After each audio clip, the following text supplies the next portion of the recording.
ആരോപണം ഇതേപോലെ വ്യാജമല്ല എന്നുറപ്പാണോ? പറയൂ. അതിപ്പോൾ നാളത്തോടു കൂടി ഒരു തീരുമാനത്തിലാവും. നാളെ ഒരു 11:30 കൃത്യമായിട്ട് ആളുടെ പേരും കാര്യങ്ങളും ഉണ്ടാവും. അന്വേഷണ കമ്മീഷന് മുമ്പാകെ ഇന്ന് മൊഴി കൊടുത്തിട്ടുണ്ട്. 5 അംഗ സംഘം 2 വനിതാ ഉദ്യോഗസ്ഥരടങ്ങുന്ന നമ്മുടെ പ്രത്യേക ഇൻവെസ്റ്റിഗേഷൻ ടീമിലുള്ള ആളുകൾ വീട്ടിൽ വന്നിട്ടുണ്ട്. അപ്പം വ്യാജമാണോ?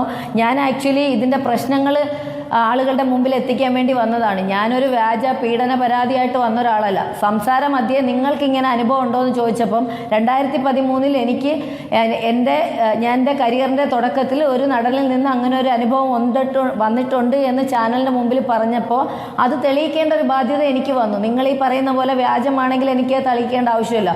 അപ്പം ഞാൻ പബ്ലിക്കിന് വേണ്ടി അല്ലെങ്കിൽ എന്നെപ്പോലെ വരുന്ന പെൺകുട്ടികൾ അനുഭവിക്കുന്ന കുറേ പ്രശ്നങ്ങൾ പൊതുസമൂഹത്തിന് മുമ്പിൽ എത്തിക്കാൻ വന്ന ഞാൻ ഇപ്പോൾ പീഡനക്കാരിയായി മുഖം മറച്ച് പരാതിക്കാരിയാക്കി മാറ്റി.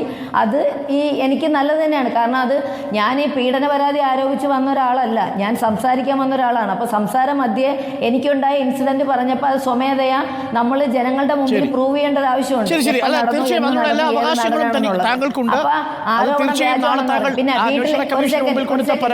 പിന്നെ വീട്ടിലുള്ളവരുടെ പേര് പറഞ്ഞിട്ടില്ല.